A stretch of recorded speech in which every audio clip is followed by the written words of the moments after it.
मैं सबसे पहले सभापति महोदय आपका मैं धन्यवाद देता हूं कि मुझे आपने बजट पे बोलने का समय दिया है।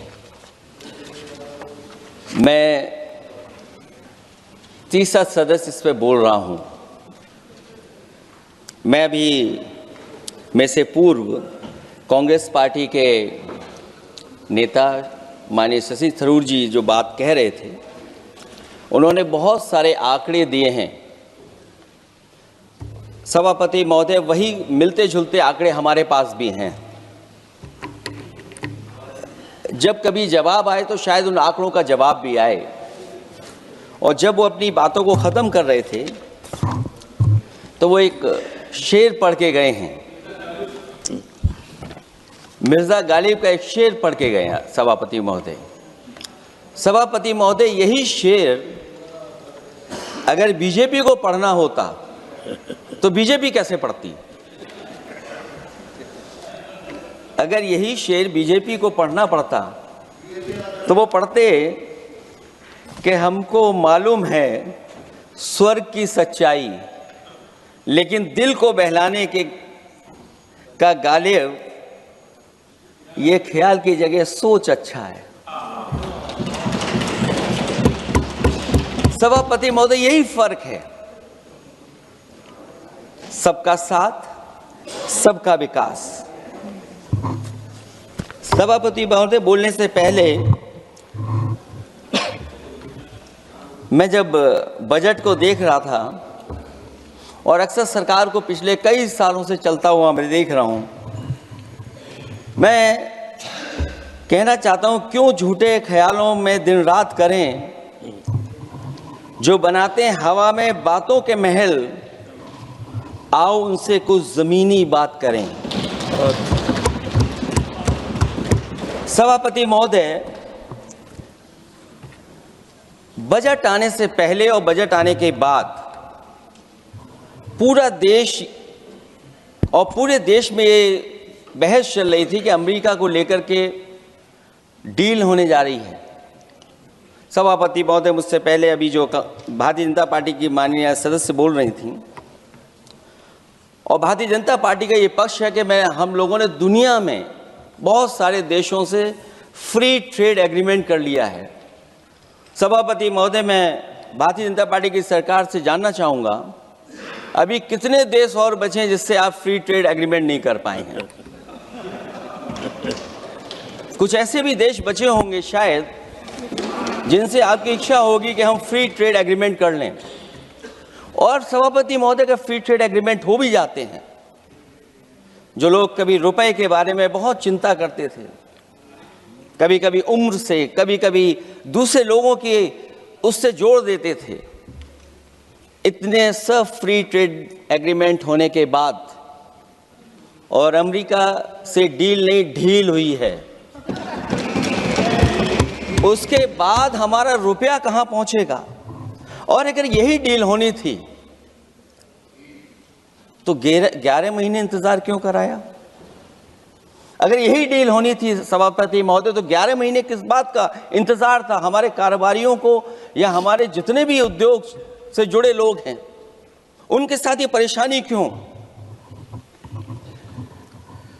बजट पर सबसे पहला सवाल यही है कि डील पहले बनी है बजट।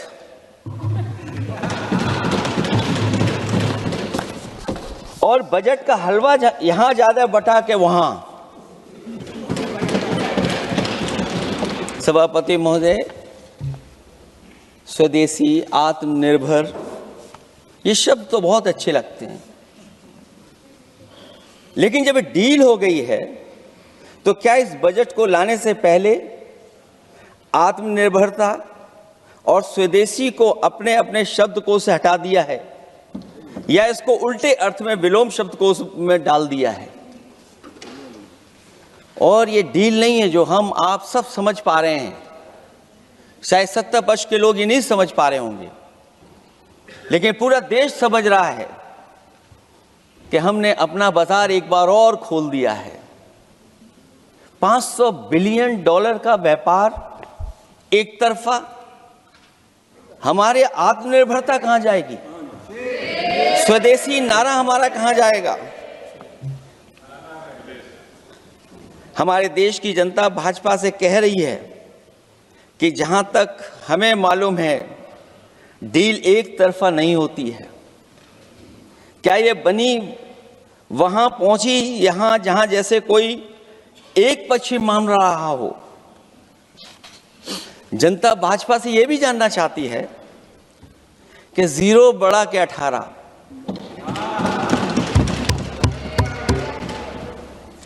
सभापति महोदय, भाजपा का समझौता गणित क्या यह है कि 18 0 के बराबर है? क्या 18 हमारा 0 के बराबर है? देश के किसानों, दुकानों, उद्योगों को बचाने के लिए खोखले शब्दों के अलावा भाजपा के पास कोई और सुरक्षा कवच या संरक्षण योजना है कि नहीं है?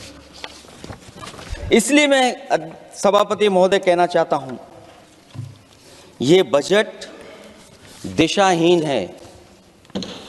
इस बजट में कोई विजन नहीं है कि 2047 तक हमारा देश विकसित भारत बन जाएगा। और हम जैसे लोगों को, समाजवादियों को तो सरकार से पहले ही उम्मीद नहीं थी, और जिस सरकार से उम्मीद ना हो उसकी बजट से क्या उम्मीद होगी। इस बजट में पीडीए के लिए कुछ भी नहीं है। कोई योजना दलित, पिछड़ा, महिला, गरीब, अल्पसंख्यक या नवयुवक के विकास के लिए नहीं लाई गई है। ऐसा लग रहा है कि सरकार ने इनके बारे में सोचना ही छोड़ दिया है। और अगर जीडीपी हमारी 7% है और नॉमिनल जीडीपी की ग्रोथ केवल 8% है, जो कि लगभग 12% होनी चाहिए थी, इसके कारण लोगों के हाथ में कम पैसा है। और कारण यह भी लगता है कि हमारा प्राइवेट इन्वेस्टमेंट नहीं आ पा रहा है। जो लोग ये कहते हैं कि हम प्रति व्यक्ति आय बढ़ा रहे हैं, जो आंकड़े हमारे पास हैं, जो जानकारी हमारे पास है, वो आंकड़ा यही कहता है कि $3000 के लगभग प्रति व्यक्ति आय हमारी है। और अगर हम दुनिया से जब इतना ही जुड़ गए हैं तो 2025 की जो रैंकिंग है, हमारा स्थान 144वां 144th है। तो जहां हम इतना 10, 11, 12 साल से हम इतने बजट ला रहे हैं, क्या हमारे पर कैपिटा इनकम लोगों की नहीं बढ़ पाई? और सदन में, इसी सदन में कई बार ये पूछा गया कि जो लोग राशन प्राप्त कर रहे हैं, गरीबी रेखा से नीचे हैं, कम से कम उनकी पर कैपिटा इनकम क्या, ये तो बताना ही चाहिए सरकार को। और पिछड़ेपन को दूर करने के लिए कोई विजन नहीं दिखता इस बजट में। जैसे जब बजट आता है तो बजट में ढूंढते हैं हम लोग कि हमारे स्टेट के लिए क्या और खास नया आया होगा। उत्तर प्रदेश जैसा प्रदेश जहां पर डबल इंजन की सरकार को बहुत कुछ कहा जाता है कि डबल इंजन की सरकार है, हम विकास भी डबल करेंगे, लेकिन मैं देखता हूं उत्तर प्रदेश के लिए कोई खास योजना ऐसी नहीं आई है जिससे उत्तर प्रदेश के 25 करोड़ लोगों को कुछ मुख्य धारा से जोड़ा जाए।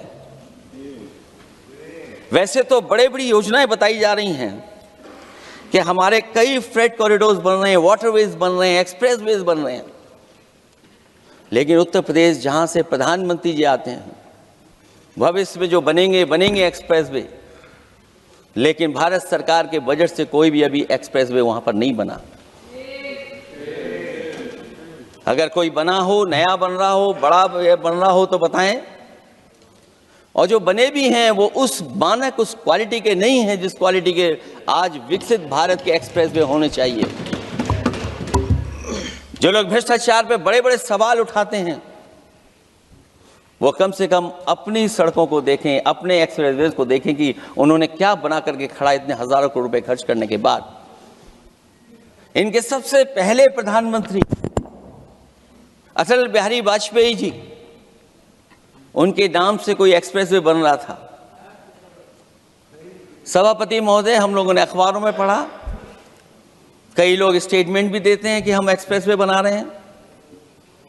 उनके नाम से बनने के साथ साथ उनका नाम भी बदल दिया।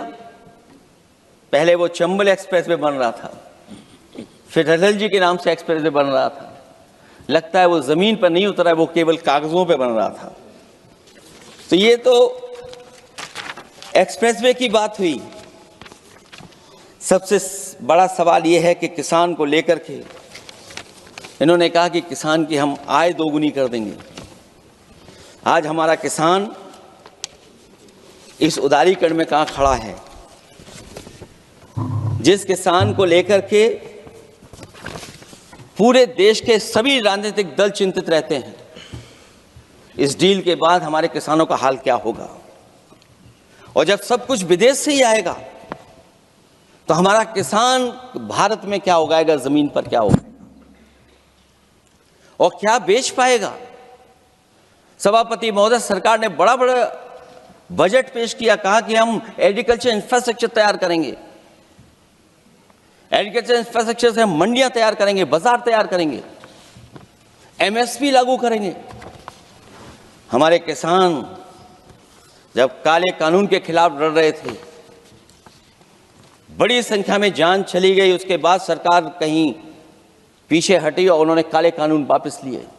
लेकिन आज भी किसानों को जो कानूनी गारंटी मिलनी चाहिए वो अभी तक एमएसपी की कानूनी गारंटी सरकार नहीं दे पाई है।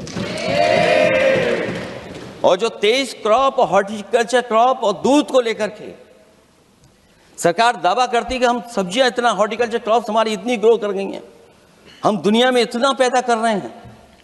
दूध के जब आंकड़े बताते हैं कि दुनिया में हम दूध का उत्पादन इतना कर रहे हैं, और अगर आपका बजट ही विकसित भारत का बजट है तो हमारे हॉर्टिकल्चर क्रॉप्स और जो हमारा किसान दूध का उत्पादन कर रहा है, दूध का उत्पादन हो रहा है, उसके लिए एमएसपी की गारंटी कब देंगे आप लोग?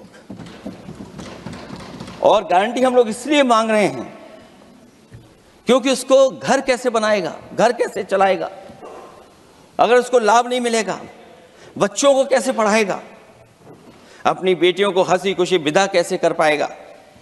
और इधर तो जहां फसल की कीमत नहीं मिल पा रही है, सभापति महोदय, सोने के भाव कहां पहुंच गए हैं? पहले गरीब सोचता था जब हम अपनी बेटी की विदा करेंगे तो कुछ सोने का एक सामान खरीद करके दे देंगे उसको। जैसे जैसे बीजेपी की सरकार चली और आगे बढ़ती गई, 12 साल ऐसे हैं आ गए कि अब तो चांदी तो दूर, अगर यही सरकार चलती रही तो लोहे पर पीतल चढ़ाकर भी गरीब अपनी बेटी की विदाई नहीं करा पाएगा। कैसे अपने भविष्य के लिए 2 पैसे जमा कर पाएगा? मतलब आज क्या खाएगा, कल के लिए क्या बचा पाएगा? ये किसानों के बड़े सवाल हैं। भाजपाई किसानों को लाभ नहीं पहुंचाना चाहते हैं, ये किसी और को लाभ पहुंचाना चाहते हैं। कुछ अदृश्य लोग हैं जिनको लाभ पहुंचाना चाहते हैं, क्योंकि इनका बजट, जो बजट बनाते हैं, वो आम जनता का ना उसमें जिक्र है ना फिक्र रहती है। और अगर फिक्र होती उनको तो किसान की खाद समय पर मिल जाती उन्हें, उनको बीज समय पर मिल जाता, सस्ती बिजली उपलब्ध हो जाती, सिंचाई या सिंचाई मुफ्त हो जाती थी। और मुझे याद है सभापति महोदय, समाजवादी सरकार में हम लोगों ने किसानों की सिंचाई मुफ्त करने के भी फैसले लिए। कीटनाशक दवाइयां कितनी महंगी हैं और सरकार ने किसानों को अपने हाल पे छोड़ दिया। मंडियों पे कहीं कोई खरीद नहीं है, और अगर खरीद हुई है तो सरकार बताए कि धान, आलू या गेहूं की खरीद में तो मिल जाती है उसको कीमत, लेकिन धान और आलू जैसी फसलों पर कोई सरकार कीमत नहीं दे पा रही है। महंगाई बेतहाशा बढ़ने पर भी इस बजट में जनता को टैक्स में न छूट देना टैक्स शोषण है। अमीरों के काम कारोबार और घूमने फिरने पर 10 तरह की छूटें दी गई हैं, लेकिन बेकारी बेरोजगारी से जूझ रहे लोगों की उम्मीदों की थाली खाली है। मध्यम वर्ग अपने आप को ठगा महसूस कर रहा है। शोषित, वंचित, गरीब व्यक्ति जहां था वैसे भी नीचे जाता दिख रहा है। इस बजट ने उसके चादर में पैबंद लगाने की जगह उसे और चिथड़ा कर दिया है, क्योंकि सामाजिक सुरक्षा केवल शब्दों की औपचारिकता रह गई है। किसान, मजदूर, श्रमिक, कारोबारी, छोटा दुकानदार अपने लिए मिली राहत को दूरबीन से देखकर ढूंढ रहा है, और इसीलिए भाजपा का हर बजट 1/20 का बजट मानते हैं, क्योंकि वो 5% लोगों के लिए ही होता है। अच्छे बजट की होती हैं 3 पहचान: गरीब की तरक्की, खुशहाली और मुस्कान। शायद इस बजट ने तीनों चीजों को छीनने का काम किया गरीबों से। दूसरा विषय, स्वास्थ्य को लेकर के बहुत हमारा गरीब समय समय पे परेशान रहता है। स्वास्थ्य को लेकर के जो ठोस कदम सरकार को उठाने चाहिए, वो सभापति महोदय सरकार नहीं उठाती दिख रही है, और जितना भी स्वास्थ्य सेवाएं हैं वो ठप होती चली जा रही हैं। मैं उत्तर प्रदेश की बता सकता हूं, मुझे याद है सभापति महोदय, पहला जो भारत सरकार और प्रदेश सरकार को मिलकर के पहला हॉस्पिटल, मेडिकल कॉलेज शाहजहांपुर का बना था, जिस समय भारतीय जनता पार्टी के उस समय के स्वास्थ्य मंत्री और मैंने मिलकर के उसका उद्घाटन किया था। उसके बाद जो प्रचार में तो ये बहुत आगे हैं, प्रचार में तो ये कहते हैं कि हर डिस्ट्रिक्ट में हर हॉस्पिटल, हर डिस्ट्रिक्ट में एक हॉस्पिटल या मेडिकल कॉलेज, लेकिन सच्चाई तो ये है कि इन हॉस्पिटलों में इलाज नहीं है, दवाई नहीं है, ऑपरेशन के लिए कहाँ जाना पड़ता है, भटकना पड़ता है। और जिस तरीके से अभी जिन लोगों ने इंश्योरेंस या LIC में किस्त दी होगी, वो जानते होंगे कि महंगाई कम नहीं हुई है, महंगाई बढ़ी है, किस्तें बढ़ गई हैं।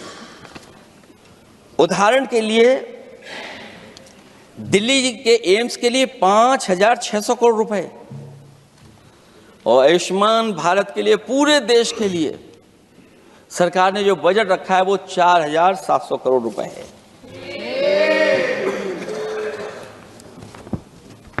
सुनते हैं पहले उपवन में हर ऋतु में बहार गाती थी, कलियों का तो कहना ही क्या, मिट्टी में खुशबू आती थी। ये भी ज्ञात हमें उपवन में कुछ ऐसे भौरे आए थे, सारा चमन कर दिया मरघट, अपने साथ जहर लाए थे। लेकिन अगर चमन वाले ही भौरों के रंग ढंग अपनाएं, माली तुम ही फैसला कर दो, हम किसको दोषी ठहराएं। सभापति महोदय, मैं उत्तर प्रदेश से आता हूं, जहां पर प्रधान संसदीय क्षेत्र है। राजमाता पूजनीय अहिल्याबाई होलकर जी, उनकी मूर्ति थी, उसको बुलडोजर से तोड़वा दिया। सभापति महोदय, कोई कल्पना कर सकता है एक मणिकर्णिका घाट जो हमारी पौराणिक पहचान रही, सदियों से हमारी विरासत की पहचान रही, सनातनी काशी की विरासत रही, वहां पे इनकी सरकार ने प्रधान संसदीय क्षेत्र में बुलडोजर चला करके हमारी पूजनीय अहिल्याबाई होलकर की मूर्ति को इन्होंने तोड़ने का काम किया। और सभापति महोदय, केवल एक मूर्ति नहीं, वहां पर अगर हम गिनती करेंगे, 1 नहीं, 2 नहीं, 3 नहीं, 4 नहीं, 5 नहीं, 6 नहीं, 7 नहीं, लगभग 100 मंदिरों को तोड़ने का काम इसी सरकार में हुआ है।